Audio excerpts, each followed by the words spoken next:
you, but before we get started, you guys made some commitments to me last week. Let's see how you did. Ready? Stacy, Yes. you remember what you committed to? Budget. You were gonna do a budget. Did you get it done?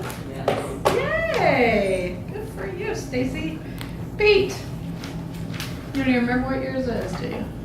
Go ahead, Tom. Working on my contacts. Work on your contact list. Which actually, yes, to a degree, and I also got it imported over into Buffini this morning. So Yay! That's now I need to start. That's kind of what I want to get with you on. Doesn't I don't know if they offer any training. I mean, I'm on it and I'm looking around it, but I don't. Did you go ahead and join? Oh yeah. Oh yeah, I'll help you through it. Okay. That's Yeah, right. that's what I was. Yay! I hope I That's can get a with good- you on. That's a good step, Pete. Marcia. I think I said I was gonna go out and be around people more, and I did that. I went to two networking things, and I've got something tonight, so. Good job, Marcia. Misty.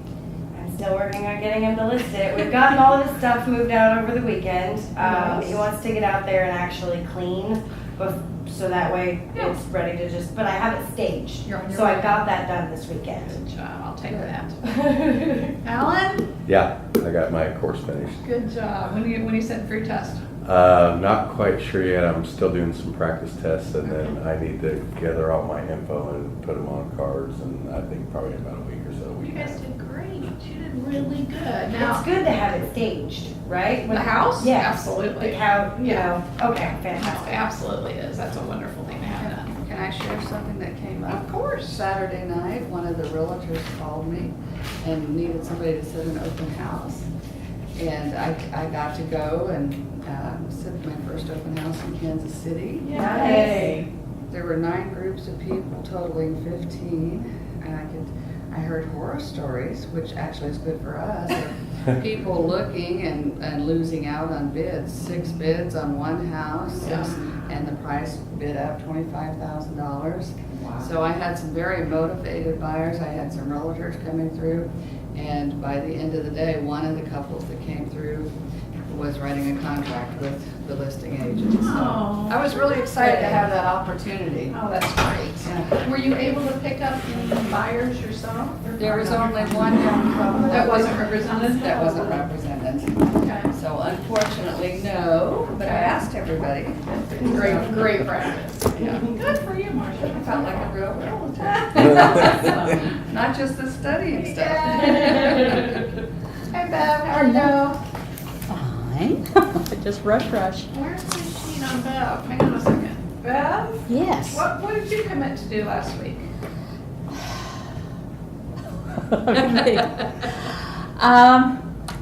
What did I commit to do? Did I write it down? Whatever I did, committed to, I didn't do. I'll put that. Okay, does anyone see the flaw in Bev's system? I have a good excuse. And what would that be?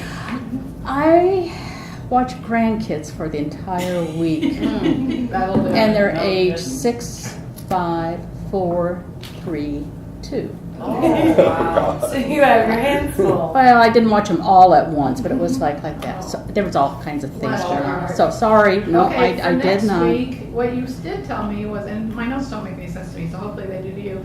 Windy appointment for investment property? Does that make any sense to you? Bev, Hold on. You know, I had cataract surgery done. can you not see anything? Can you hear me? I am the one, whatever I do, don't do. Okay, what'd you say now? What you told me was windy appointment for investment property. Yes, I did that. You did do that. I did do that. I did that, yeah, okay, I did. And look, I'm following up on it. I got more stuff for her. I did do it. Thank you for reminding me. Because I'm doing that again Maybe today. her system does work. I gotta do it immediately or it just falls to the wayside, so, yeah, I So did do here's that. my one follow-up point from last week. The fact that you knew I was gonna ask you this week, did that maybe push you a little more to get it done, or not? Or were you already you were self-motivated anyway? I wanted to get it done. Good, good. I thought about it this morning. Writing it down is huge for me. Yeah. Yeah. Okay, good job. Congratulations on your open house. Okay, working with buyers. A lot to cover here. So now, you've done all your lead generating stuff, you're organized, you got your time blocking in place so that you're good about, did everybody work on their schedules? I didn't ask you that either. Get kind of your time blocking schedule set up? If you didn't do it by next week, because this stuff is gonna start building on that. You've got your schedule set up, and now somebody calls you and says, Alan, I wanna buy a house, okay? What's the very first thing we're gonna do? And that's kind of what we're gonna do today, is we're gonna go through all the steps one by one by one, okay? So, let's say I call you Pete, we'll see how Pete does on this. I'm calling Pete, and I said, Pete, there's this house on Olathe that's on the market, when can you show me? What are you gonna tell me? I'm gonna look at my schedule and tell you when I'm free. Okay. But I'm also, Come on, Pete. Come on, Pete. I'm representing the buyer. Yeah. Okay, so I'm going I to, wanna go see this house, can we see it Thursday afternoon at 2 o'clock? I'd set up a meeting first. That's what And I'm then I would gonna- ask all the questions about what, tell me what you need, tell me what you're looking for, tell me your Good dream list, all job, that stuff. good job. Okay, the first thing, what you're gonna wanna do is run right out and show that house. I mean, that's gonna be your inclination, because finally you got a buyer, they wanna see a house, you're gonna go show it. I would encourage you to not do that. I would encourage you, again, instead to do what's called CETO. Does anybody know what CETO stands for? CETO stands for come into the office. That's easy enough to remember. Into the office. Come into the office. Okay, so why would we do this? Any ideas? Why would we have them come in as opposed to just run out and show them my house? Missy, Yeah, what do you think? because A, you've never met them before, Right. that would be scary people. There's some safety issues involved there, huh? B, you want to make sure that they're actually qualified, and that you're not just Absolutely. running out and wasting your time and theirs, showing them a house that they can't ever afford. Great point. Okay, and there's a third reason Not actually. working with another realtor? They're not working with another realtor. You wanna make sure that, okay, there's a fourth one. You wanna build some rapport with There them. we go, that's what I'm looking for. I'm hoping that you all don't become transactional agents where you just sell a house and you never hear from that person again, you don't stay in touch. I hope you really do establish a relational business where you're kind of in part of these people's lives, and that's how you get the referrals, that's how your business builds. Transactional, if you're just like gonna go do it, sell it, be done, go on to the next one, maybe you could do that. But if you're doing the other way, you need to be able to report, you need to ask some questions about them, you need to tell them a little bit about you, okay? So the first thing that you're gonna do is that you're gonna schedule an appointment for them to come into the office. And just tell them, say, my broker requires me to meet everybody at the office first, it won't take very long, but we need to sit down and gather some information. Kind of need to tell you how the process works first, and then we'll go out and see as many houses as you wanna see, okay? So I would encourage you also, when you do, to have some sort of buyer's presentation, okay? They have these for listings, but they also have these for buyers. This one was printed off of Toolkit CMA, which you can use. It's toolkitcma.com. It's only $8 a month, only on the months that you use it. So if you get on this month and you print 27 of them, it's gonna be $8. If you don't do any for the next 3 months, it's gonna be 0, okay? But you can go on there, put in your profile information, your picture, your name, all that kind of stuff, and then literally it'll take you like 2 clicks to print out this really personalized presentation. It's got your buyer's name on it, okay? Gives them a little introduction letter, says why use a realtor. And what I use these for is when I'm sitting down talking to somebody, it reminds me to go over these topics with them while I'm sitting there as you're going through it.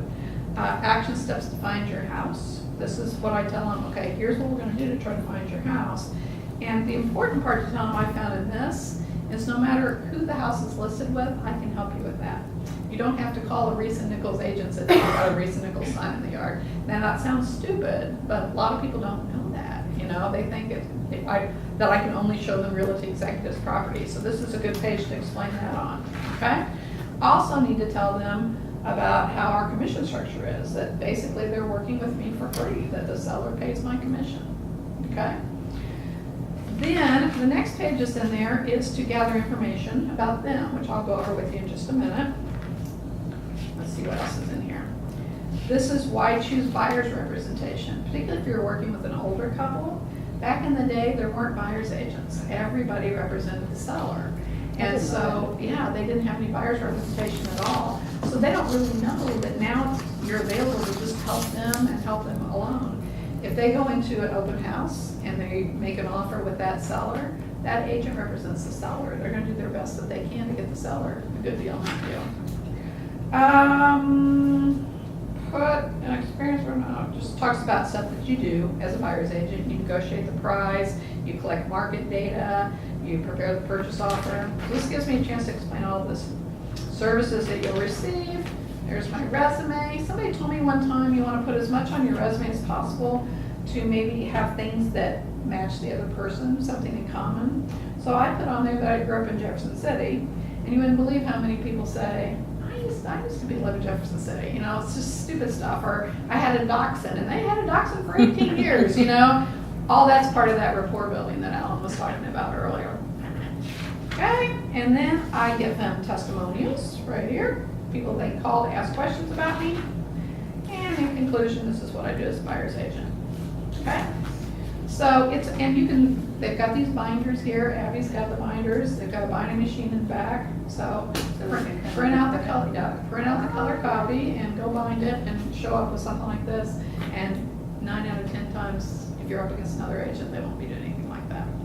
Okay? I'm sorry, what was the website? It's called Toolkit CMA. ToolkitCMA.com. Love it. Yeah, it's a great little tool. And especially when you're new, because what it does is it adds professionalism to you. Okay? They figure if you can print this out with all this personalized information on there, you know what you're doing. So I'm faking for a little while. Okay, gonna go over a couple things that were in your book here. Turn to this page right here. It says buyer information package. The home buying process.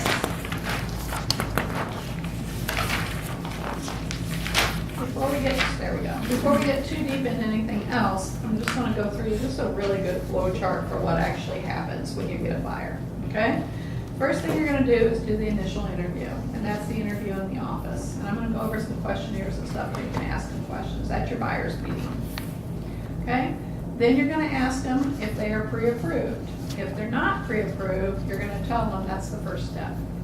And to be honest with you, if somebody's not pre-approved, I'll take them out one time to look at houses. I won't take them a second time until they get pre-approved. Or the statement that Misty said, you're wasting your time, because they may not ever be able to buy it. Okay? You guys met a lender in our meeting the other day. Did we do that already? No, they're coming up. Sorry, it's coming up. You're going to meet Prospect Mortgage. It's going to be our meeting coming up next week or the week after. Do you only work with them or just? No, you can work with whoever you want. Prospect is our on-site lender, so there's some advantages to doing that because they're right here. So for instance, if you had them here in your buyer's meeting and they said, are you pre-approved? Well, let's walk back and talk to Wendy and Mark and get that done right now. So it's kind of, one-stop shopping for that. Just get somebody that you're comfortable with and they're good at what they do. I actually had a lender here that used to be in the building that actually left, and I followed her wherever she's gone because I really, really like her. So you don't have to use our own site, but they do an awfully good job here too. Okay? So get them pre-approved. Next step is to show them homes. We're going to go through that in some more detail in a minute. When you find something you like, we're going to write an offer on it. We're going to get to contract. We're going to open escrow. All this is coming later. Has to get approval, you have to get through inspections, you get to settlement, and then they take possession. So this is a really good flow chart of what the buying process is like.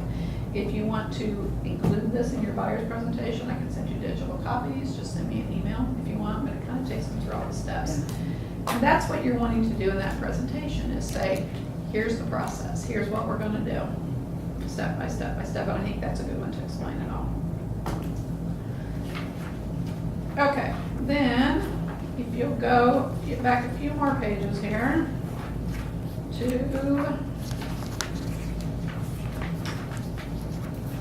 let's see, here we go, buyer information sheet. Got it? There we go, right there. I want to go back one more to the home buyer's process profile. Okay. Nope, back this way. This one, the other way. Yeah. There you go. That's what I'm looking for. Got it? I put a couple different forms in here for you to be able to fill out when you're talking to people to collect information on what they're looking for. This is one of the shortest ones. This is the one that's in the Toolkit CMA presentation. And it just gives you a chance to ask them questions about what they're looking for, what area, what style of house. Do you want a house with stairs, no stairs? What price range, bedrooms, baths, that kind of stuff. Okay? That's your home finder's profile to fill out. It also gives you a chance to ask all their information about their current housing, their email, if they have to sell a house first, that kind of stuff. And then lastly, their family information. Why do you think you'd need this? Several things. Tell me, Marcia. Well, if they have children, how many children, and so how many bedrooms do you need? Kind of And helps what you talk about it a schools? little bit. Yeah. Schools are important. thing. Employer, how far do you want to commute? Good for you. So as you're gathering information, the other thing you do is you can add all this to your database.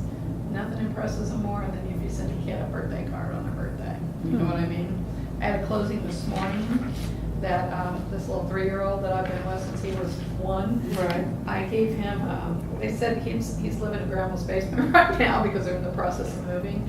And I said, how's Ben doing with all this? And he says, he keeps wondering where all his toys are. Where are all his toys gonna be? And they're not in the new house. He saw the new house and there was no toys there. And so I went and bought a Bernstein's Bears book on moving day. And so I gave that to Ben this morning with a little card that says, thank you so much for letting me help mommy and daddy find your new house, you know. And it was like gold to them, you know, that people, if you do stuff for their kids, they'll never forget it. They'll just never forget it. Okay, so that's a real quick form. If you go one more page up to your buyer information sheet that's in there, this is another form. It just kind of, this is from the Burl Workman BAM class that we did, and he's basically LP Mama. When you're talking to people, you want to get LP Mama. LP Mama stands for location, price, motivation. Are you working with an agent? Have you applied for a mortgage? Are you applied for a mortgage? And set up the appointment. So this is actually for the phone conversation that you're having with them, and it's written. Oh, it's right there. LP Trying to Mama. write it off. That's okay. Okay, so this is another sheet, and you don't have to use all of them, just pick one that you like best and use it. And there's a longer one here, it says buyer questionnaire. This one goes on for days. But you get a lot of really good information out of it by doing that, okay? So I would tell you, look at all 3 of these and pick your favorite. Which one feels better to you to gather that information on. Okay, so this is what you want to search for on the buyer's questionnaire. You at least want to have the location, the price, the specifics of the type of house, and what their time frame looks like. Okay, you're back to the first page. Okay, so that's your search parameters. So 1 is your buyer's presentation, 2 is search parameters. If you're filling in blanks. It's just in time before I called. There you go. Okay, so at the very least, location, price, specifics, and time frame. Okay, number 3 is the importance of a mortgage pre-approval. And that's why also in my list of stuff that I give them, I'm just gonna show you so you guys don't have to keep flipping back and forth. I use a page that says my trusted transaction team, and it gives them, and you really should have a couple, I just do one, but you really should have a lender, a title company, an inspector that you work with that you can give them that you would refer them to too.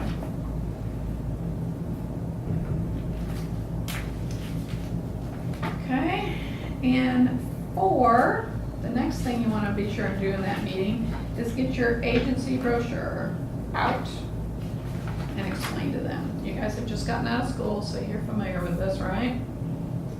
Beat that down pretty quick into everything you learn about as agency right now. And you want to be able to explain it, what a seller's agent is, what a buyer's agent is, and what a transaction broker is. Is there any questions about any of that right now? Everybody got a clear picture of that? I've just gone through school. Pete, do you remember it? Okay. You really need to explain agency to them, that's really important, okay? And then number 5 is get your buyer's agency contract signed.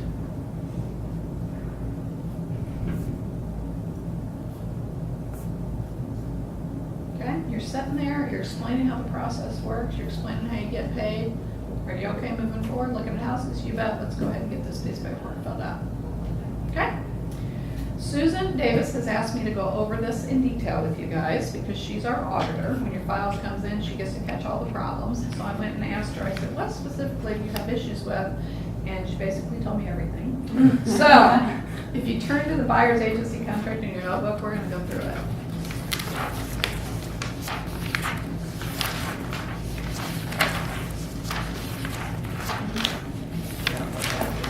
There.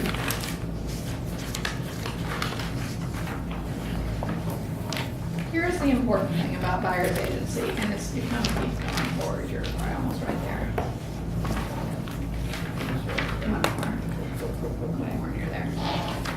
Particularly in the day of electronic signatures. Back in my day, back in the olden days, we didn't have electronic signatures. So we literally had to sit down across the table from somebody and explain this to them in detail before they signed it. You don't have to do that these days because you can zip it right off for electronic signatures. Please don't do that. If it's the first time you've ever had to fill this out with them, a piece of paperwork, no matter if it's a contract, agency, whatever, sit down face to face and explain it and have them sign it. You'll keep yourself out of court that way. You'll have less issues that way. People won't come back and say, I didn't know that that's what that meant. Well, yeah, because remember we talked about it and you initialed the bottom of the page. If they're just going through and click and sign here, sign here, sign here, you're not having that same experience. So that's my best tip to you. So let's go through and figure out what the boxes are here. I'm going to explain them really quick. One, this contract is made between, this is where you put your buyer's name. And two, it's always Realty Executives of Kansas City. They are not contracting with you, they're contracting with your broker, which is Realty Executives Kansas City, and your broker has designated you as the agent to work with them. Okay? Number two, what type of property are they looking for? Is it residential? Is it income? Is it vacant land, commercial? That's where you make sure and check that box there. Also under two is the general location. You don't have to be real specific here, but you want to give some idea of where they're looking. And again, the next spot is price range. That doesn't mean you can't show them something over $300,000. You can show them whatever you want. This is basically what they've told you that they're looking to buy. Okay? Number three, terms of agreement. It will start the day that you guys sign it. So that's the first date that goes in there. And then, how long do you think it should go? 6 months. 6 months is a good one. Some people go a year, depending on what they're looking for. 6 months is pretty good. And I don't make mine overly long because what if you hate them? You know, I want to be able to cut them loose and get out of there. So 6 months is probably a pretty good term for that. Okay, so it gives a beginning and end date. Then you want to be able to explain all these paragraphs. So I would encourage you to read them and be able to do some sort of explanation of what each paragraph says. For instance, number 4 is buyer's representation. This is where you're going to go back to that agency brochure and describe what your duties are as a buyer's agent. Okay? Number 5 is your broker's obligation, that you're going to perform for the terms within the contract, that you're going to keep their best interest in mind. Okay? Let's go to paragraph 6. I learned this one this week thanks to Pete, who got me in trouble. I was asking a question of a broker, and which I've done these forms for 17 years and never really paid much attention to what this said in paragraph 6. And so we were asking a broker, and she says, what do you mean you don't know what that says? You're teaching it. So we're going to now know what paragraph 6 means. Paragraph 6. If you look under that first box, it says the compensation, how you're going to get paid. So it basically says you're going to get paid the amount shown as the selling commission on MLS or blank percentage of the purchase price, whichever is greater. I always put a 0 in there because I'm going to get paid what it says on MLS. If it's a 3% commission, I'm going to get paid 3%. If it's a 6%, 5%, I'm going to get paid 5%. If it's 2.5%, I'm going to get paid 2.5%. If it's a 2.5% commission, I'm not going to require that the buyer pay me my other 0.5%. Okay, I'm going to pay whatever the seller has told me that I'm going to get paid. Here's the next part that I didn't know though. If you'll keep reading, it says that if they purchase a property that is not listed in MLS, the broker will seek a written fee agreement from the seller in the amount of, this is for sale by owners. If they're interested in buying it for sale by owner, you want to help them, but you still want to get paid. So probably need to put 3% in there.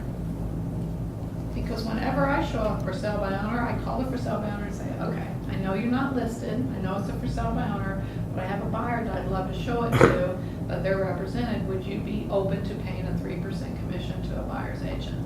9 out of 10 times they will say yes. They want to sell it, yeah. Yeah, sometimes they don't. He just had a situation where they didn't. But basically, if you put 3% in there, that protects you. It tells you that we can help them find a FSBO, but you're going to try to get the seller to pay 3%. If the seller won't pay 3%, then the buyer is responsible for paying you that 3%. Doesn't mean they have to. You can waive it if you want, but basically that's the agreement. If they buy something outside of MLS, you expect to get paid 3%. You with me? Okay, and then the last box under other compensation, if any of you are passing that transaction fee on to your buyers or sellers, that's where you put that in. I tell them, I said, and this is how I explain it. Check the box and do $3.95. I tell them, I said, the seller is paying all my commission with one exception. There's a $3.95 transaction fee that goes to realty executives that pays the people that keep us legal. That would be your responsibility, comes out of your closing costs. Most people are absolutely fine with it. If they're not, I will pay it. Okay, but if they are, I pass that on to them.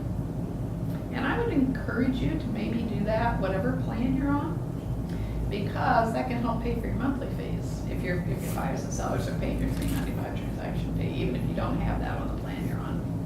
You with me?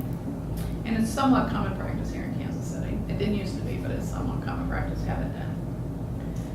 Okay, and then under paragraph C, it just says the broker's fee shall also be deemed earned if the buyer or person on buyer's behalf procures any real estate property of the nature described herein within 30 days is probably the best thing. I learned that this morning to put on there.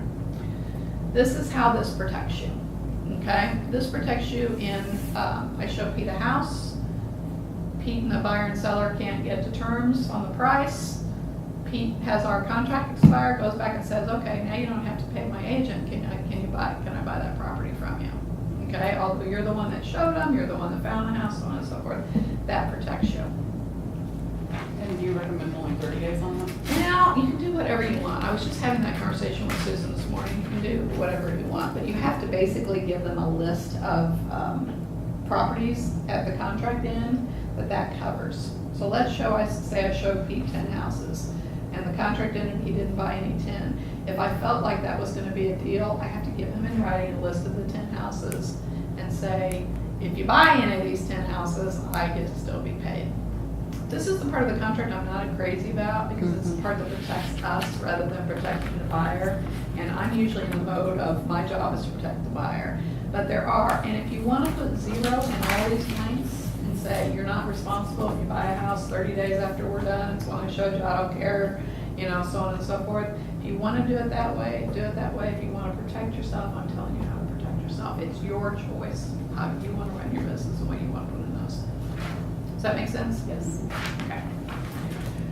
Brokerage relationship disclosure. This is, you're going to explain agency for the 3rd time now and what happens. And the important thing I think in this one is to explain transaction broker. And what I tell them is you're contracting with realty executives and they're designating me to be your designated agent, which means my job is to work for you and you alone. Find you the best house, do research on the best price, negotiate the best price for you, help guide you through the whole process, okay? That's my job. I don't care what the seller does or doesn't do. It's up to me to help you and protect your interests. The only time that would change is if I had a listing that you liked and that's the house you decided to buy, I can't represent you exclusively and the seller exclusively. So if that happens, I have to become a transaction broker, which means I represent you both evenly. I don't take sides. I go right down the middle. I represent the transaction. That is a rare circumstance because maybe somebody that had a lot of listings, that would be the case. I don't have a ton of listings.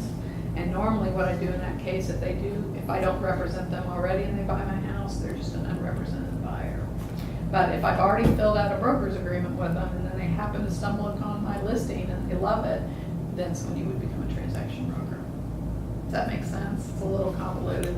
Every continuing ed class you go to for the rest of your life will talk to you about that concept, every single one.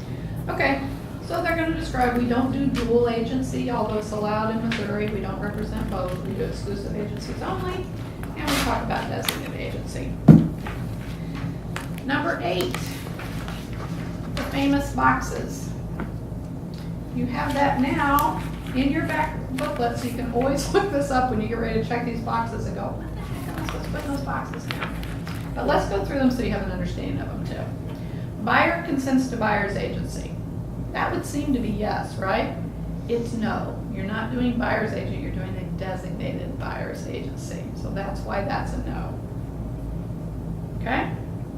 Number 2, buyer consents to transaction broker and agrees if applicable to sign a transaction broker addendum. That's the thing we just talked about. Yes, they do.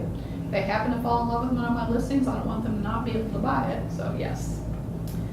Number 3, buyer consents to sub-agency. We don't do sub-agency, it's always no. Buyer consents to dual agency. We don't ever do dual agency, it's always no. Okay, buyer consents to a designated agent. That would be us. So yes, they're consenting to us being the designated agent. And then the last one is buyer consents to an appointed designated agent for the seller. That means the seller may have a designated agent too, and if that's the case, that one's yes too. Those boxes are always the same. So memorize them, understand what they're saying, but that's how you check those boxes on the sheet. Okay, then you just want to be able to explain these other paragraphs. I'm not going to go over them, read them. If you have any questions, let me know. 14 is kind of a big paragraph. You need to tell them, say, I'm a real estate agent, I am not an attorney. If you need legal advice, you have to consult an attorney. I can give you my limited real estate advice, but legal advice I can't do. And it just says that if they want to cancel the contract, it has to be done in writing. It's up to you if you want to cancel a contract or hold them to it. As you and an agent, my personal philosophy is, somebody didn't want to work with me, I don't want to work with them either, and I would just as soon sign a cancellation and both of us go on with our lives. But contractually, they're bound for whatever length of time you did the contract. Okay? Be sure to print the brokerage, right here where it says brokerage, and then sign your name right here, where it says sign and date, under buyer's agent. Then also in this little box down here, since we're designated agents, be sure and print your name in that box, which I didn't do on your sample, so you might want to go ahead and do that right here in this box. Your name will always be printed here. So sign here, print below. And this is another area to get all your buyers' information. They sign and date it and give you all their information on contacting them.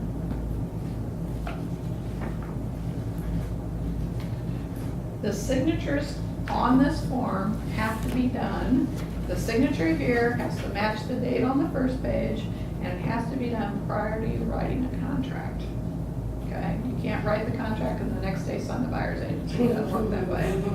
Gotta get this up either on or before the date of your contract. Okay? Print where it says to print, sign where it says to sign. Any questions on buyer's agency? Go ahead and get that filled out in your first meeting. Just as easy to get it done then, you've got it finished up. Okay? And number 6, if we go back to fill in the blank.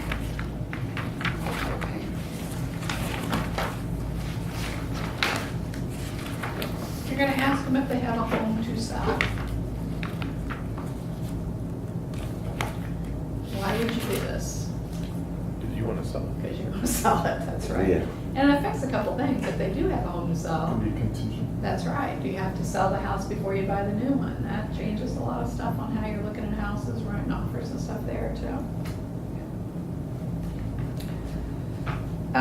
Adapt your personality to the buyer's personality. If anybody's sat through Crystal's DISC classes at all that she does, talks about she does a personality profile on you, tells you kind of what your personality is. But when you're sitting down with somebody, it's really important to kind of figure out what their personality is so that you don't overwhelm them with yours and for instance, whenever I'm talking to Pete, I'm a quick high B, so I dominate conversations and I'm like, come on Pete, let's go. Pete's a really slow, meticulous, make sure he's got his I's dotted and his T's crossed, and which is great because that's his strength and that's how he works. So whenever I meet with Pete, I purposely have to slow myself down a little bit. You know what I mean? If I'm not, glad you didn't say dumb it down. no, it's not that at all. That would've It's been just, insulting. it's just your mind is going. You can see the things going in your head, and mine's 5 feet ahead of you. You know, so I have to like, if Pete was my client, I gotta slow down and work on how he wants to work. Now I've got somebody that just wants the facts, like me. If you're working with me, Ellen, you better move quick. You better tell me, here's the bottom line. Here's what I think we can get this house for. Do you want to write on this? You know, so adjust your personality to who you're working with. It's important, there's a couple sheets in your book here, it talks about different types of inventory. I'll let you guys catch up with me.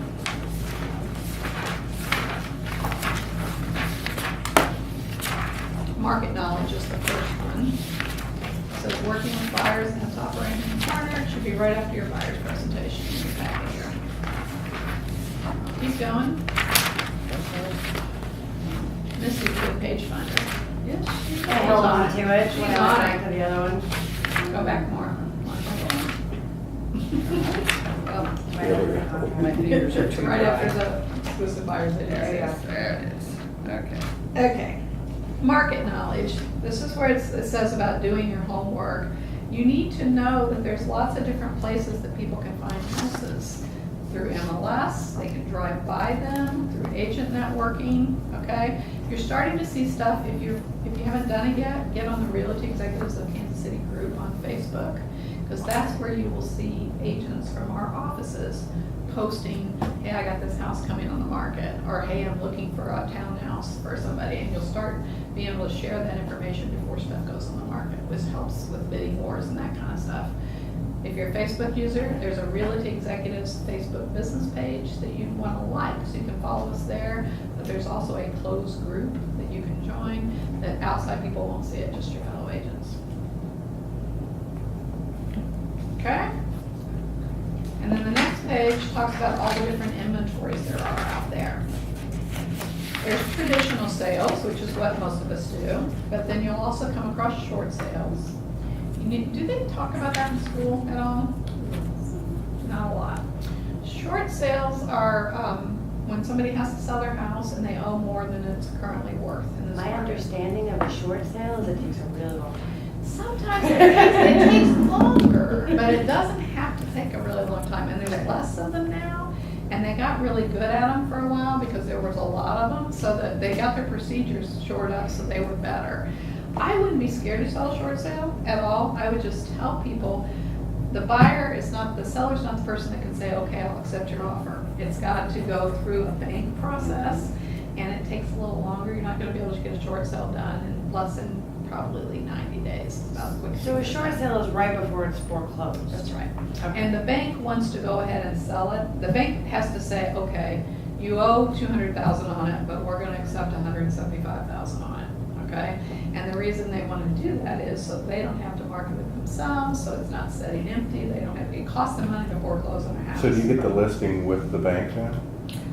When you list a short sale, what you do is you take the listing with the buyer, but then you have to work with the bank to, Oh, so you're basically a buyer's. we're talking buyers right now, stay But tuned. you have Sellers, to we'll talk agree, about it. they have to agree though, the bank. The bank has to agree. And so it helps you if the person representing the seller has done short sales before, because there's a lot of negotiating with the bank, there's a lot of additional paperwork that they have to do at their end.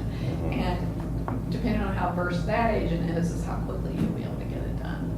But there's some good deals out there sometimes. Isn't commission usually limited to a certain amount? Sometimes.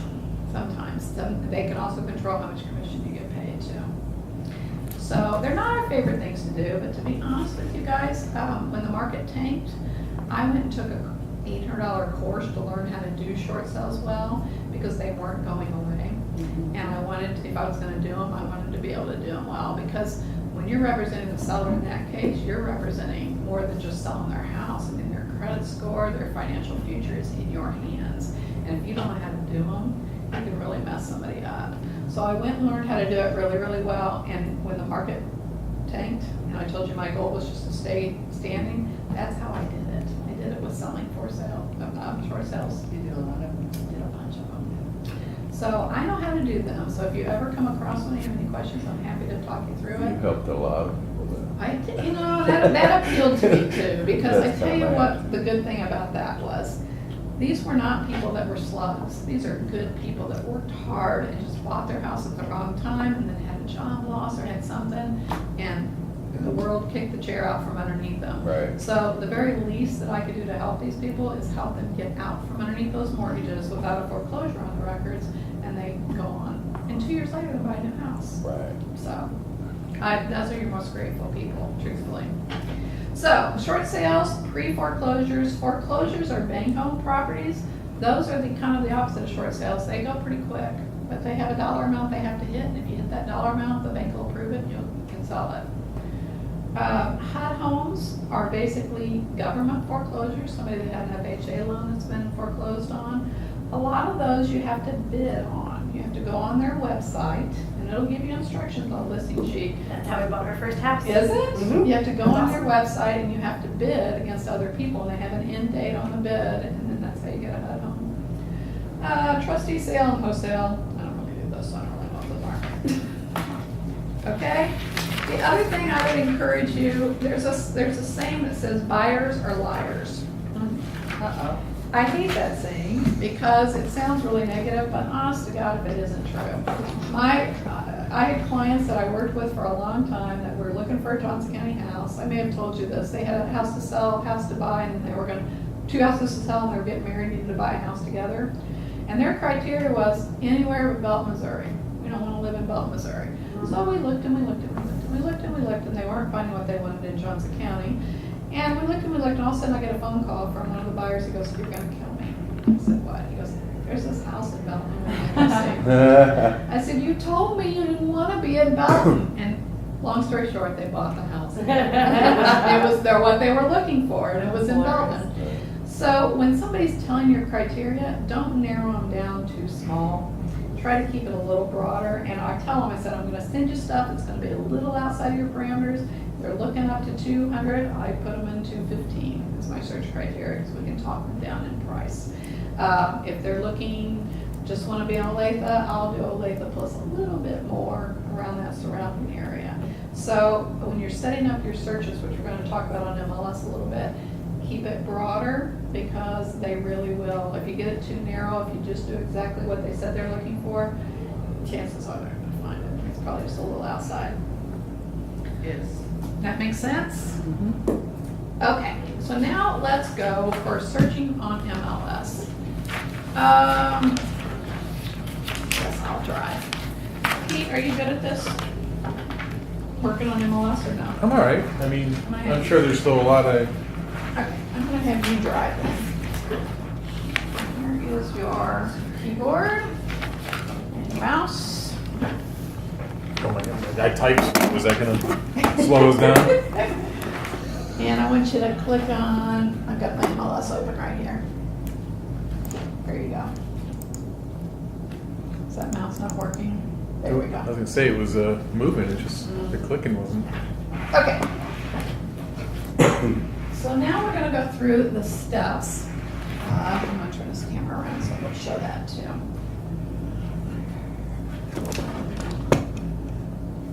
Alright, and hang on 1 second.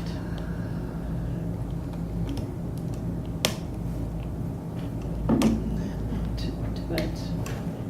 So Pete, how long have you been at it? About a year, close to it. Yeah. Just pop something underneath the leg. There's a way to move it. Just trying to figure out what it There you is. go. Go on. I can't get it to lock in there. Okay, we'll just put it back here by me.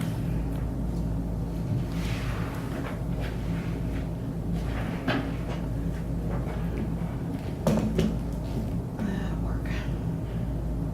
Okay, so has anybody messed with MLS yet? Have you been on there playing and stuff? Stacy, not you yet? Okay, Alan, you haven't obviously done that, that's coming up. So when somebody tells you, you wanna search MLS for what they're looking for. So let's pretend Hi, do you want to come in? Just be a Is good it a time. good time? Yeah, absolutely. We'll just pause for a minute. Susan Davis, has everybody met Susan Davis? She's our broker, auditor extraordinaire. Susan, you met Stacy? You know Pete? No, Pete. You know Bev? I Alan's in the process of getting his license. Okay. Misty and Marcia. Okay. Okay, so go ahead and have a seat down there, Susan, if you would. Susan has allowed us to pick her brain a little bit on buyer's agency. We haven't really gotten to contracts yet, Susan. We just kind of just went Oh. over the buyer's agency contract. Do you want me to come back? No, we're not going to do that till another class. Oh, okay. Might come back then. So I went over most of the buyer's agency stuff. Did anybody have any questions, any concerns about writing their first buyer's agency? What kind of stuff Susan sees? Let me ask you that. What errors do you find, Susan? I think the most errors that I find are the start date and the signature dates. It needs to be signed on the day it starts. And I know that gets difficult if you email things off to buyers and then they don't like sign it right away and send it back. There's a couple of ways to handle that. One is don't put the start date in until they send it back to you. And then you can put a start date in. Or you can leave it. I don't like it that way, but then remember that it doesn't start until it's signed. And that has to be signed, and the start date have to be on or before the first date in your contract. You can't write a contract and then create agency later. And we talked a little bit of Susan about doing a buyer's presentation meeting the first time you meet the Yes. buyer and just getting it signed at that time Right. and getting it done. So that it's all sort of in place. Because the commission says at your earliest possible convenience, you should get that done. And they should understand agency before you throw them in the backseat of your car. And that's basically why the buyer's agency agreement was developed about 15 years ago or so, was that agents were just putting buyers in the back of their car and driving around and showing them property and telling them this was good and that was good and what they should offer, and that buyer sitting there thought that that was their agent. And they weren't. Everybody worked for the seller at that point. So they created buyer's agency so that the buyer could have representation. So don't behave like a buyer's agent if you're not already one. You know, if you just pick somebody up and they don't want to do it yet, or you haven't explained anything to them, or you're meeting them at a house that they wanted to see, then be sure you're not behaving like you're a buyer's agent. You can't disclose things to them, and you have to represent the seller. Same thing at open houses.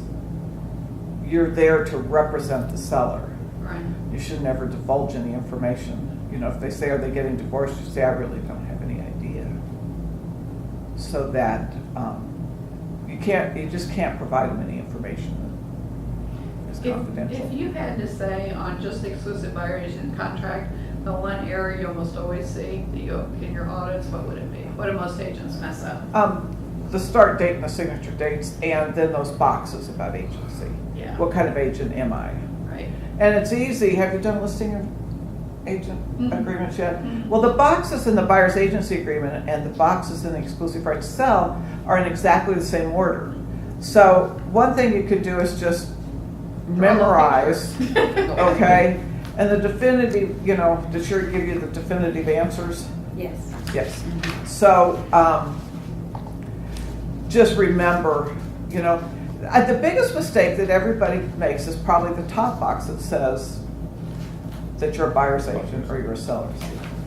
And we only operate in designated agency here, and we have to like file forms with both states to say this is the way our company works.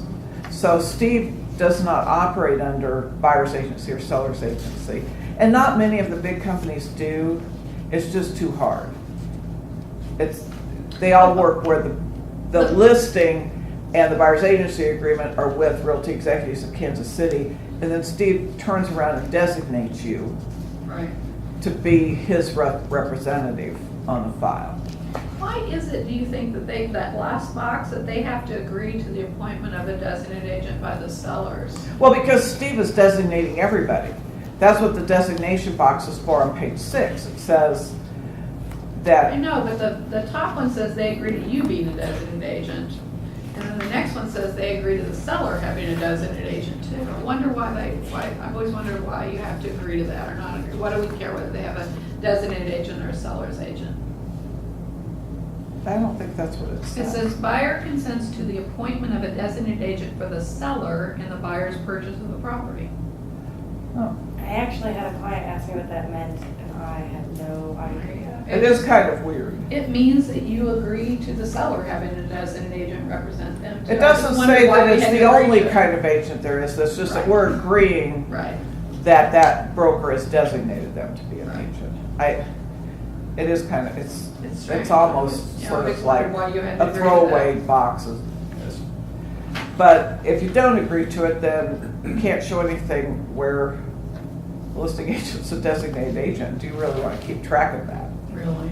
You know, you can find it in MLS, but I would tell you that I'm guessing 75% of the companies in Kansas City work, 75% of the agents, maybe not 75% of the companies, work under designated agency. All the big companies do. It's the only way to really make sense of it for the broker. Susan, on paragraph 6 where it says compensation to broker, we were talking a little bit about Right. buying FISBOs and putting a 3% in there instead of a 0. And then it says if they procure a property, how many days? And basically you and I talked earlier about probably 30 days. Is 30 days is probably as long as you can hope to hold somebody to it after it expires, and probably as long as you're going to consciously keep track of it anyway. And tell me again what you have to give them in writing in order. You just have to do give that. them a list of the properties you've shown, Okay. okay? And don't forget to include any kind of for sale by owner that you showed them. Because it's for sale by owners where they go back and try to cook a deal. Right. You know, they think, okay, we're not gonna pay any commission on this. We'll just Go back and go get back. And nowadays, you can find everybody's phone number. Mhm. It's not very hard to do. Especially if it's so owner, it's in the front yard. Yeah. So there's nothing to stop them from trying to do that. And believe it or not, it does happen. And basically what we want is to protect your money. You know, Right. my job is to protect your money so that you're not spending it on fines because you do things wrong. And your job is to protect your money that you've worked for. Okay? I got a real interesting one just after you and I talked, Sherry, on those two blanks where it says you have to give them the list within 30 days. And then, well, how many days is this going to work? And then it says how many days you have to provide the list second. And I got one just before I went to lunch that said that for 30 days, they were going to be protected, but they didn't have to provide the list until 60 days. Now think about that. Yeah. I mean, sometimes I get things and they just don't make any sense. So they were protected, but they didn't have to give The them a good list. lesson there is just common sense. Yeah. Just read it, figure out what it says, and then you can figure out what goes in the blank at that point, you know? One of the biggest problems is people not studying the forms. Yes. And it's hard because, you know, your first instinct is to throw them in the car and get out there and show property. And then they find one and you're all excited and you want to write a contract. But if you don't explain the forms to them, that's when you're going to get into lawsuits and negligence. And it's And, well, they easy. didn't explain it. We had a seller just not too long ago that just swore on a stack of Bibles that nobody ever explained that listing agreement to him, and he didn't know he couldn't cancel it. And Yeah. I mean, he just went on and on and on. Well, it's sort of a he said, she said thing.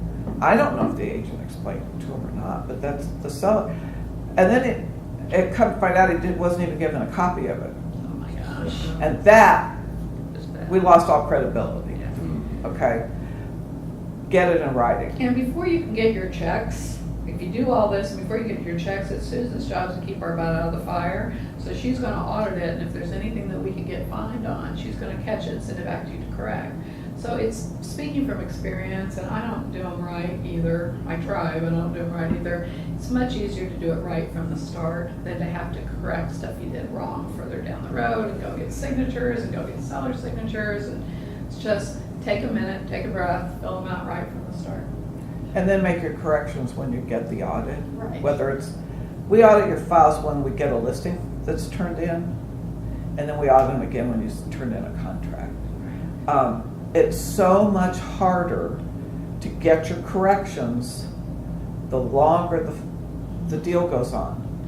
Because what happens is, everybody's really happy, and the seller and the buyer are happy, and you put together the deal, and everybody's in love. And then inspections happen. And now everybody's not so happy because there's things wrong, and the seller thinks his house is perfect, and then it's going to cost too much money, and that's when they get mad, and then you're going back and saying, oh, wait a minute, I made a big mistake, and Just you have to give sign me this your- for me, okay? And they don't like anybody at that point. Yeah, that's a good point. And you do not get paid until your whole file is green in our computer. So I have about 15 people's commission checks right now. If they don't want them, we'll take them. Well, I have 4 of one agent. I'll correct their file for them. Yeah. Somebody that just, Just doesn't need the money. So basically, on the second page here, then when you said you have to give them that list of stuff that if they buy that, you get paid on it.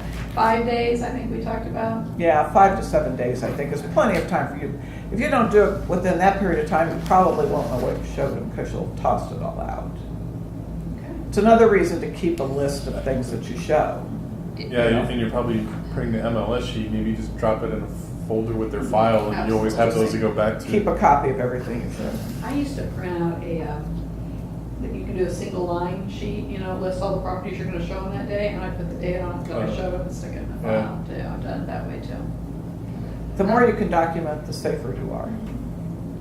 I have a question. If you do have this situation where your buyer's agency agreement expires and you've shown them all these houses and you get them that list, whose job is it to follow up and make sure they haven't bought? That's what I figured. They're not going to call you up and say, oh, I bought that lovely house you showed me. You have to keep checking MLS. It's Even then, hard it's to. hard, It's very hard to really prove anything.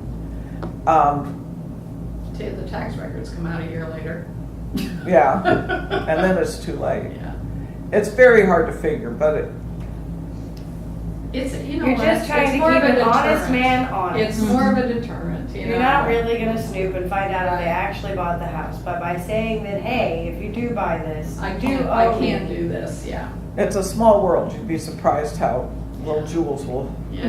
drop out of the sky For sometimes. sure. You're gonna be so busy selling other properties, you're not gonna care, truthfully. But you're right, it keeps an honest man honest.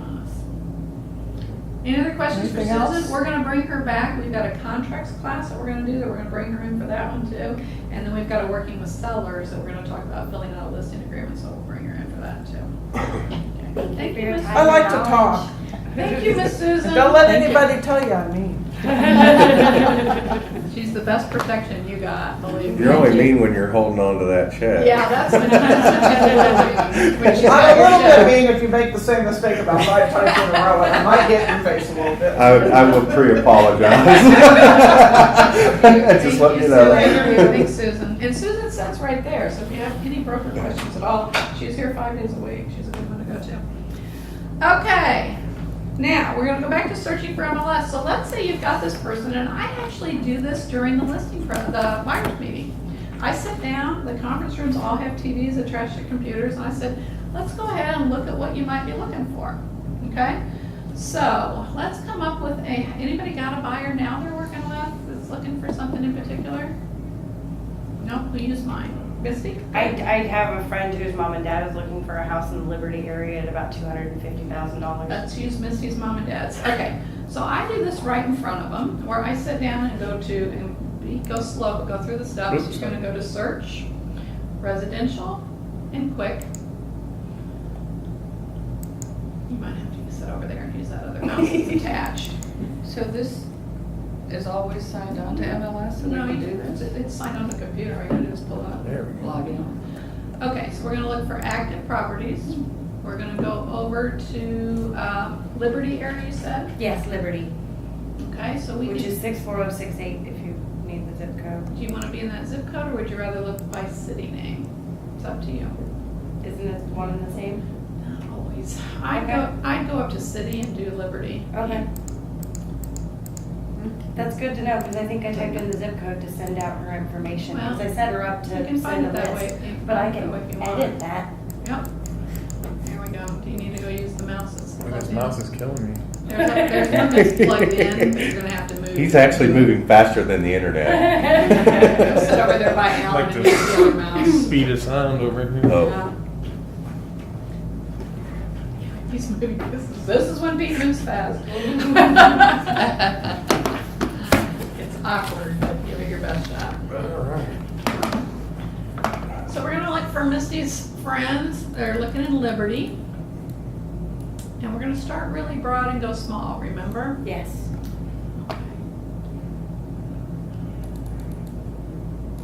Okay, and then let's put our price range in there at the top. What's your price range, Misty? 250. 250 is the top? 250,000 is their max. Okay, so let's go 200 to, let's go 200 to, let's say 265, how about? Okay. And the reason I'm doing that is we might be able to find something that's just a little over that we can caulk them down to where it needs to be. Right. Okay, scroll on down. And what type of house? Single family house? Ranch, single family. Okay, so single family. And whenever they don't want stairs, I put 3 things in there. First of all, pick under floor plan, go ranch. I find I'm still getting a lot of raised ranches in my search list There's a though. lot of raise, right? You don't, if you don't click raise, I ranch, you clicked won't get it. ranch, Did you? but I still get raised ranches. Sometimes they don't put them Okay. there the right way. Okay. But I gotta tell you, this is the other thing that I would do, is a 1.5 story house means that you've got all your bedroom and main living on one area. Yes. And then you've got extra bedrooms upstairs, Okay. which is the same thing as a ranch home for people that have company. Okay. So I usually put in 1.5 stories, which is up at the top, Pete. Along with that, you have to hit control to pick more than one. 1.5 story. And then a reverse 1.5 story means that you've got your main living on one level and the bedrooms are down below and a finished basement. So do those 3. Okay. Okay? How many bedrooms, how many baths? 3 bedrooms, 2 bath. Okay, so always put in 3+ when you're doing that, Okay. because who doesn't want an extra one? How many baths? Sorry. How many 2. baths? 2. 2+ baths. And do they have to have a garage? Yes, 2-car garage. Okay, 2+ on garages. Okay, and how about a basement? It did make a difference. Okay, so down there in the left-hand corner, you see where you see that 0 matches? Yes, That's not good. that is not good. That means we've got nothing that fits that, so we need to broaden our criteria a little bit. So, Pete, I'm gonna have you get really tricky here. Get rid of Liberty. You have to hit control. Let's do a map search instead. Go up where it says map search.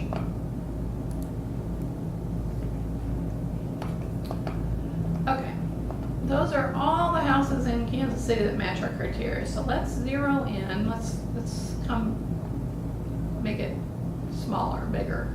You know what I'm talking about? There you go. Zoom in. Zoom, there you go. Yeah. And then, Pete, let's go up north and find Liberty. Do you even know where that is, Pete? It's right above Gladstone. Yeah, You Pete's were really not, close. Pete's not from here, so. Drag the Let's screen. drag the screen down a Down. little There There it we is. go. bit. See Liberty? Yep. Yeah.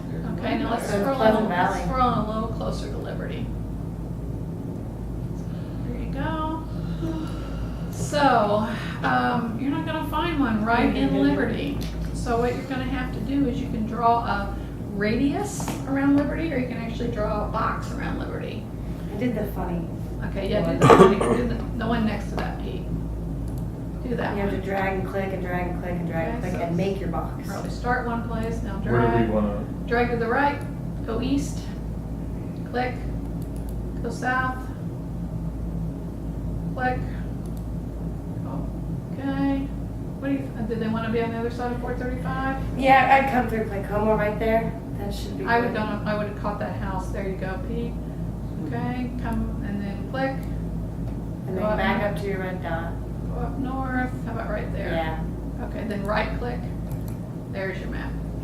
Now let's go over on the top right-hand side where it says results.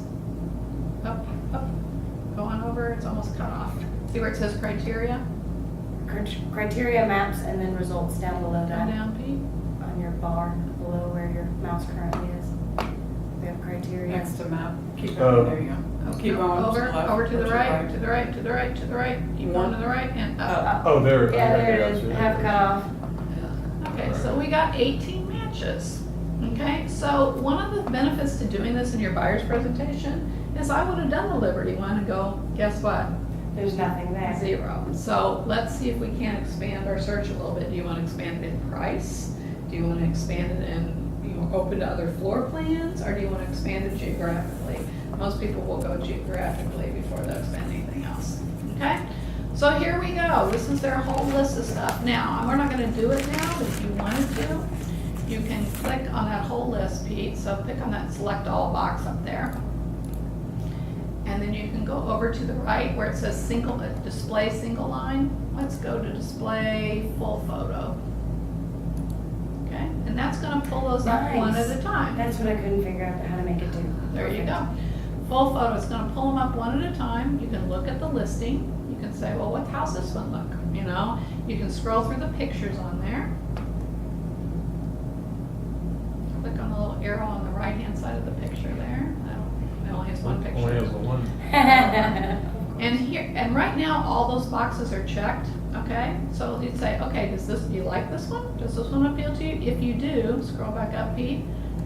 See that little box right there? Keep it checked and then go to the next one. So the next one is, what about this one? No, we hate greenhouses. Greenhouses are ugly, we'd never live in a greenhouse, okay? Yeah, They don't uncheck. like that one, then go up and uncheck that box, Pete. There you go. Keep going. Okay, we like that one. Keep going. We hate the next 3, so uncheck the next 3. I'm just speeding up the process Right. a little bit. Don't be a hater. We like that one. That one's okay. That one we hate. And you're doing this with them. You Right. know? Do you like this? Can you see yourself living there? You're trying to zero in a little bit on what they're looking for. So Pete, just click some out and some in until we get to the end of them. New Can you get to construction. the map now of showing the placement of the house You sure can. from here? Yeah, go right over there to the top, Pete. Are you talking about on a specific house or on all of them? Well, on a specific house. Yeah, stop for a minute, Pete. Do what? Go. Scroll down a little bit. Okay, where Oh, it right there. says Okay, right. That's view it. virtual earth map, so That's click it. on that one. Let's see where Because that I think one that is. would be important to show them exactly. Especially if you're outside of Mhm. Liberty, which is where they really want to be. You can zoom out. Okay, that makes sense. And that will show you where Liberty is compared to where this house is. Is this location okay for you? Because I can see that, like, maybe they love the house there, but it backs up to a huge cemetery. They don't want that, so Great okay, thing to get look rid of at. it. Yeah, Yeah, great. why waste your time? It's a great tip. They won't like their neighbors? Yeah. They're quiet. Yeah. Okay, come on Well- now. Did we get to the end of them? If you look Yeah. on Google Maps and the neighbor has 5 trucks in the backyard, maybe that's not a house you wanna buy. Right. Now, while you get to here, then click back on single line display up there in the top center. And that's gonna show you which are checked and which aren't. So here's the next step I go. Go over on those blue buttons where it says action, go to refine, Pete. And you can hit narrow. And it's gonna get rid of all the ones you didn't like, and there's just the ones you like. Awesome. And then you can print that out if you want. You can print that out. Fantastic. Or email it. Or you can email it, but I tell you what I do in my buyer's presentation is I print that out and say, guess what? Here's your homework. We're gonna work hard on this together. There's gonna be some of these houses we're gonna pull up in front of and you're not even gonna wanna go see. So here's your homework. I want you to drive by this list of houses and then get back to me and let me know which ones you wanna go inside. There you go. You're trying to make productive use of your time. Mhm. You don't need to be the one that drives them by and they say, oh, I hate that house across the street's pink. Mhm. Well, you set up an appointment to go see it, you feel like you need to go in it. They need to do some of this work too, so have them go through, look at all those, and then they call you back and let you know which ones they want to see, and those are the ones you're going to set the appointment up for. Okay? Now we're going to do one more step before we leave them. we're gonna set this up. We've got their search criteria now. So I want you to click back on the top where it says original results. Peter, it's gonna mess up our search thing. Very top left, kind of. So keep going. There you go. Up one more. Original results. Okay, this was our original search criteria. I want to set this up on MLS as an automatic search that will send them new listings as it comes up. Okay, so we're going to go down to where it says save. There you go. And then we're going to put new auto email. Okay, you're going to create your contact. So if you create your contact over here, click on that right there. It will give you the person's name and their email address. Okay, so let's pretend we did that. Go ahead and just cancel out of that.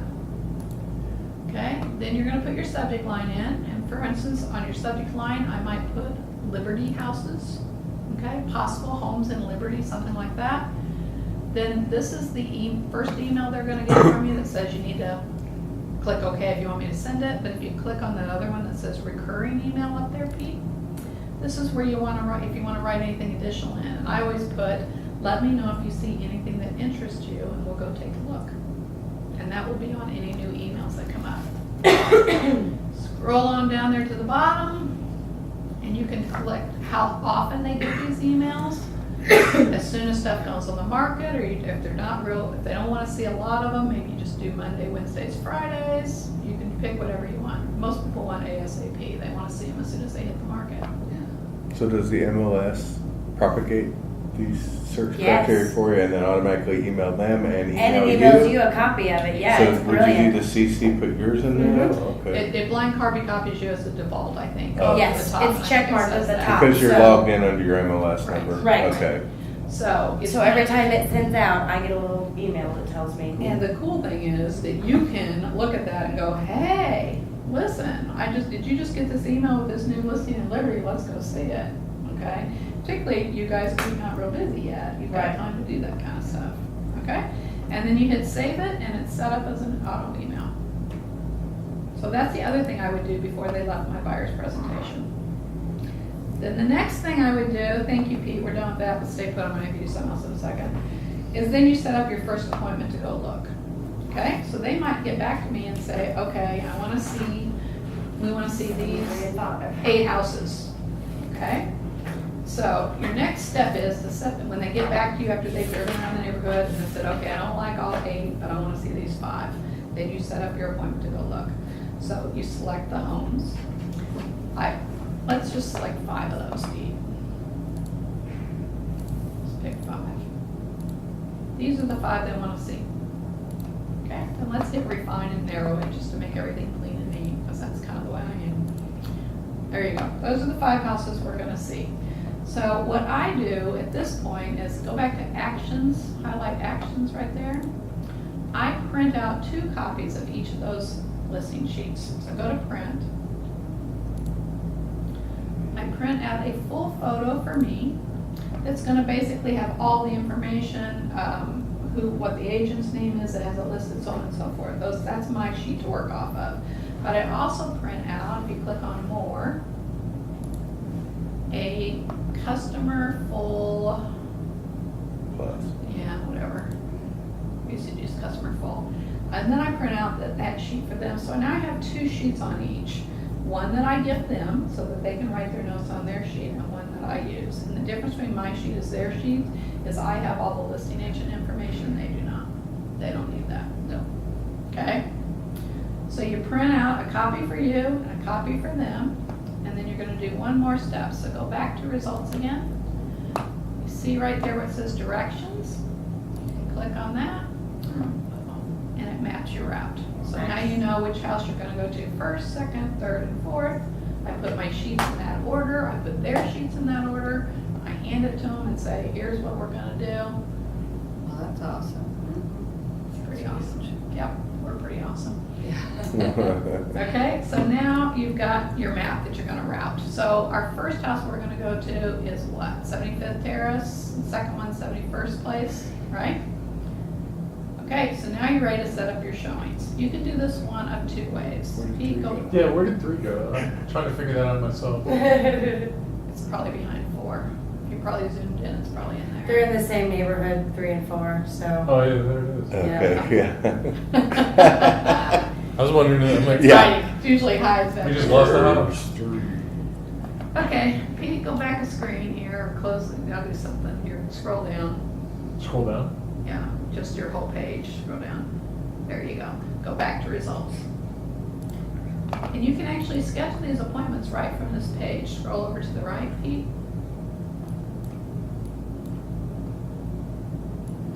On the bottom, you see that bottom bar? Oh. There you go. Okay. See that little house on the very end there? That's where you can schedule your showings. So a couple tips I want to tell you. I usually schedule 3 to 4 houses an hour. Okay, I usually get myself about 15 minutes per house. If they're somewhat close to each other.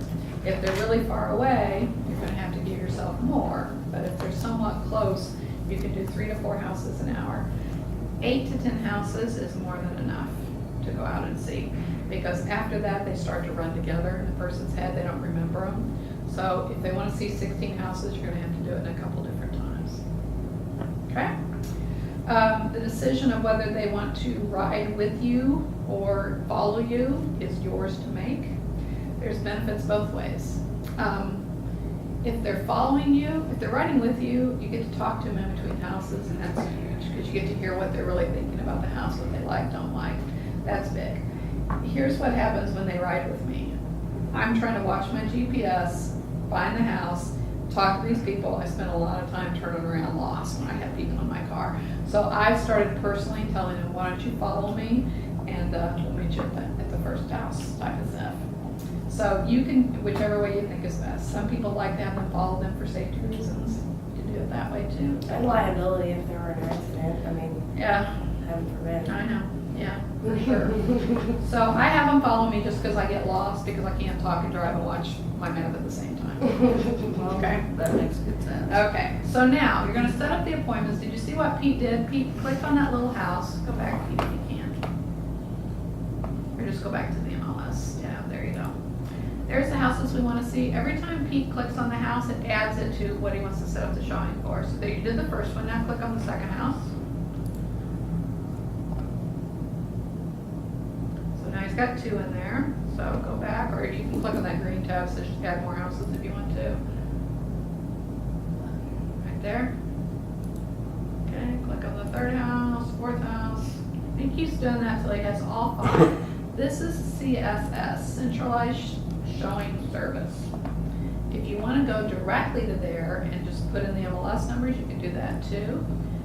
It's css-showings.com.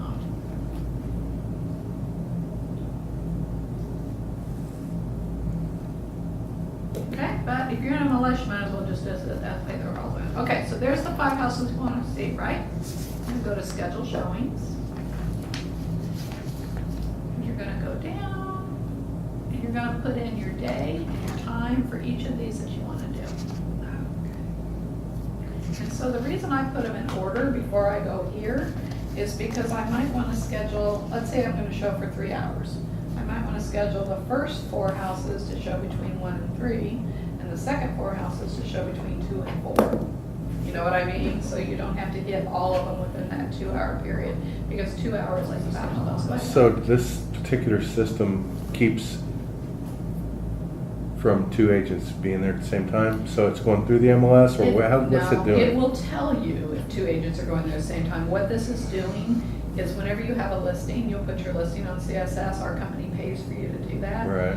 And whenever an agent wants to schedule a showing, they'll schedule it through here. They've got somebody that picks up the phone and calls the seller Uh-huh. and says, Alan Simmons wants to show your home between 1 and 3. Right. And lets the seller know that you're showing your home, and then they give you approval through here. So this Okay. is basically getting approval to show when Okay. you're working with the buyer. Also gives you good specifics on What? what type of key or, It tells you, Or- whether it's a lockbox, an electronic lockbox, if it's a combo lockbox, it tells you how to get in the house. So this is how you schedule and let the seller know you're gonna be in there, and it gives you entry information. Okay. Okay. All right. So then you go through and you put all your dates and times and all that kind of stuff in it, you'd submit it, and they will get back to you either immediately with approval, or sometimes they have to get you back with approval after they talk to the seller.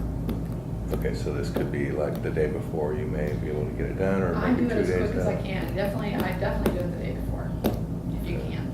But you don't have to. Some people will let you, if it's a vacant property, you can do it while you're sitting in the driveway. You know what I mean? Well, I plan on having more listings than I do There you the go. other way, so. There you go. We're gonna talk about, I don't we're gonna wanna talk about how roll. to use this for listings too, but right now this is for buyers. Okay? Now, the other thing that I would do is once you take somebody out one time, you'll be able to adjust the amount of time that you need. Some people are really quick. They'll go in houses, nope, I don't want it, and they're out the door. Others of them, oh, isn't this pretty? And they'll look forever in a house, and you might need to expand that time. Right. But the first time out, schedule about 3 to 4 houses an hour, and you'll be fine. Okay, thank you, Pete. I'm all done with that. I'm gonna put the camera back where it goes. Awesome. Excuse me. Ron's gonna hate that I'm doing this with the camera because he has to edit everything. Got it. Okay, so now we've met with the buyer, we've figured out what they're looking for, we've found it on MLS. They've gone out and driven by the houses you gave them. They want to see 5 of them. We've set up the 5 showings. We're ready to go show houses. So the next step is showing the houses. When you're doing that, you want to point out the features that meet their search criteria. Okay? For instance, if they said they wanted a big kitchen, and you walk in, there's a big kitchen, say, hey, look, this has got your big kitchen you were looking for. Try to point out the things that they told you they were looking for that matches their search criteria. Other thing you want to do is help them visualize changes. Okay? You'll have people that will walk in a house that will be perfect for them, but it's got green walls and they just can't get past it. You need to tell them that's $75 worth of paint to make this be your dream home.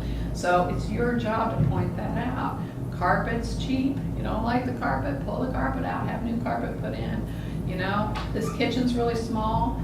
This isn't a load-bearing wall. They might be able to knock this out and open up the kitchen, you know? So it's your job to have them visualize visualize changes in there.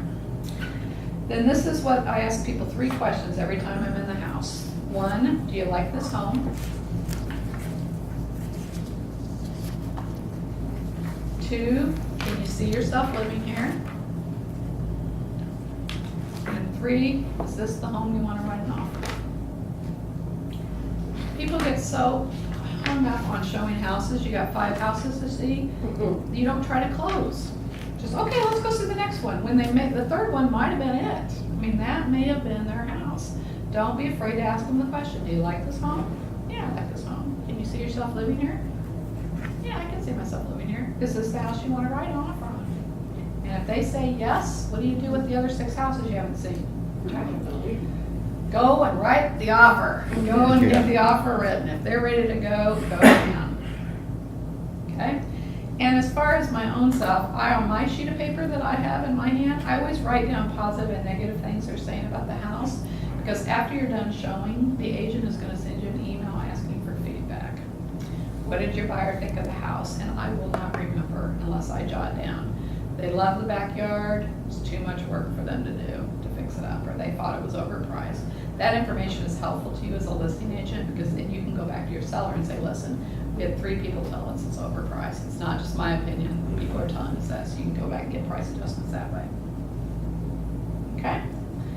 Lastly, I would tell you that showing, as far as showing houses, showing is a process of elimination, not selection. Okay? If you show them 10 houses, you're finding the 9 they don't like. And the 1 left is the house that they normally like. So it's not about finding the perfect house. It's about showing them what's out there that meets their search criteria, eliminating the ones they don't like until they end up with the one that fits. It was a process of elimination, Not selection. I can tell you, one of my good friends, I had to finally drive down to Wichita to help him find a house because he was just dragging it out for months because he had fear of making a decision. Yeah.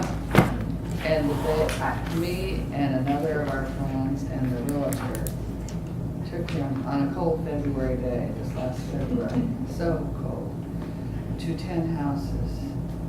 At night, when we got home, and he couldn't seem to make a decision, that night, he got an email from another realtor who had been sending him stuff, but she I tried to point out to him that none of them fit his Criteria. criteria. Yeah. And that she really didn't care because she hadn't made sure that they fit his Right. criteria. Right. But he wanted to go see those 5 houses the next day. And so by the time the realtor had said, well, I can give you 2 hours the next day, I said I have to leave by noon. It was 2 before I left.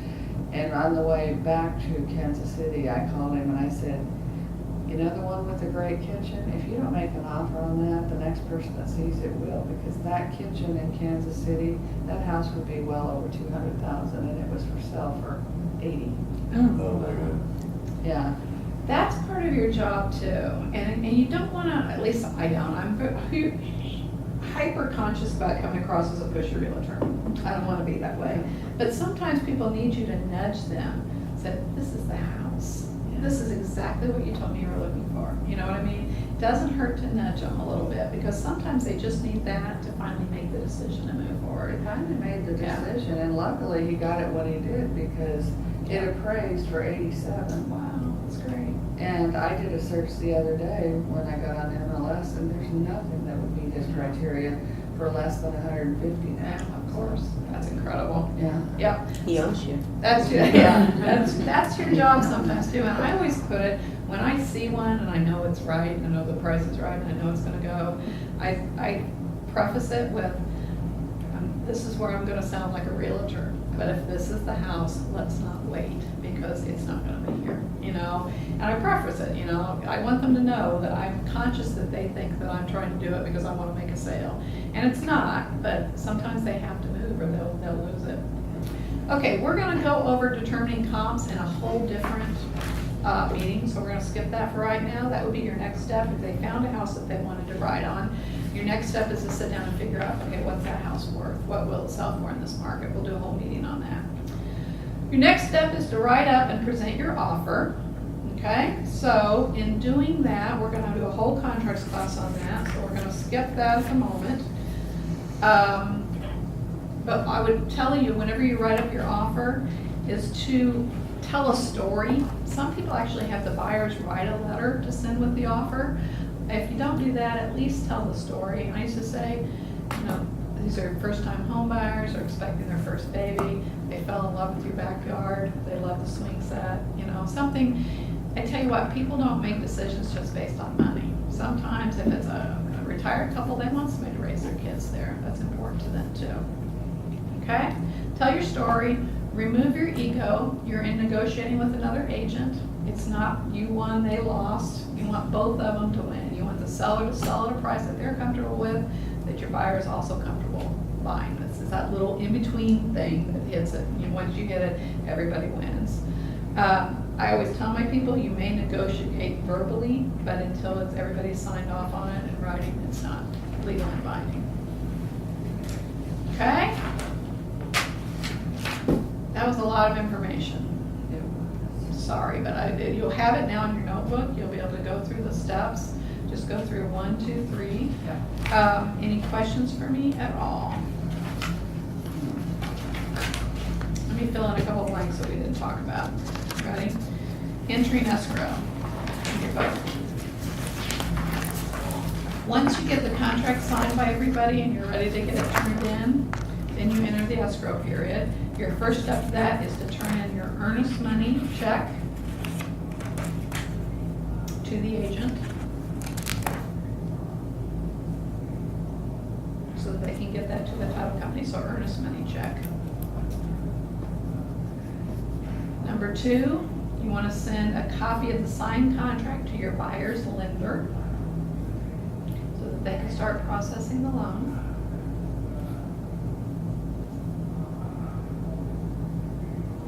Number 3 is we're going to upload the contract into our internal system, which is called SkySlope. That's what you upload all your documents into. It comes into Susan, she audits it and sends it back to you. So number 3 is upload contract to SkySlope. We may have to do a separate SkySlope class, or I tell you what the best thing to do is, whenever you do your first contract, come find Susan, Lynn, or I, just have us sit down with you and upload it to SkySlope. It's an easy thing, but it's hard to teach in a group. So whenever you have your first contract, call one of us, says, can you help me do this? Did you find that to be the case, Pete? Once you did it, it was easy, but it's hard to learn it just by watching somebody else do it. 4, you want to schedule your inspections.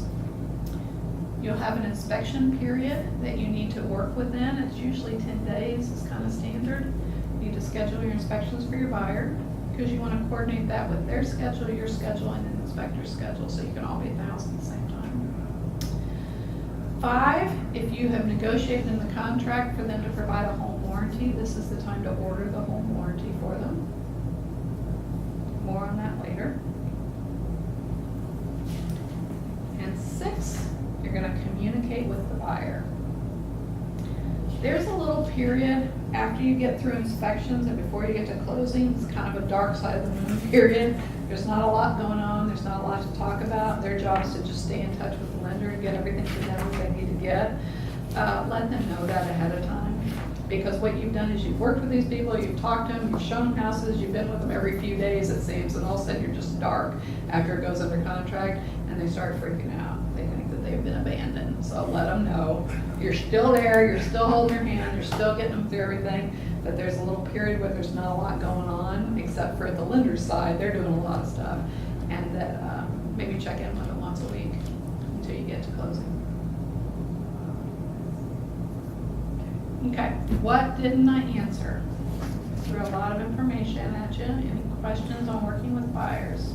How long usually does this whole process go until you close? That's a really good question.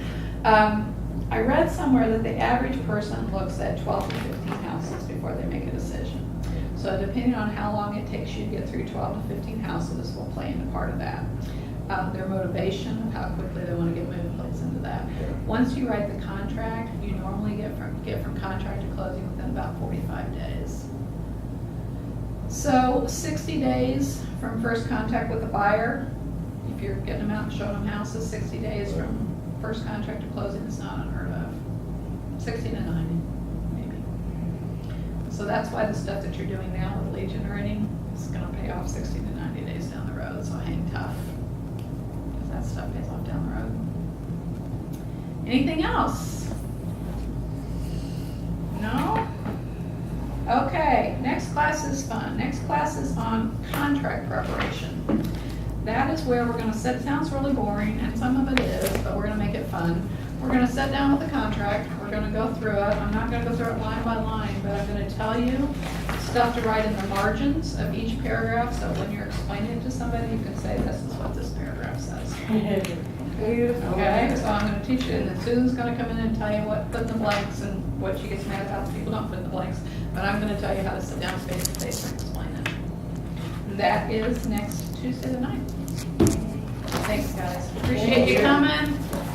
You put your homework for today, so you may have that down and you can talk about it. Create a buyer's pack. Now, never mind. Don't worry about it. Continue to work on our Goals. goals as well as time management as well as prospecting. That's Timing. just keep building on it. Bev, in your case, it's to remember your goals. But I did do it.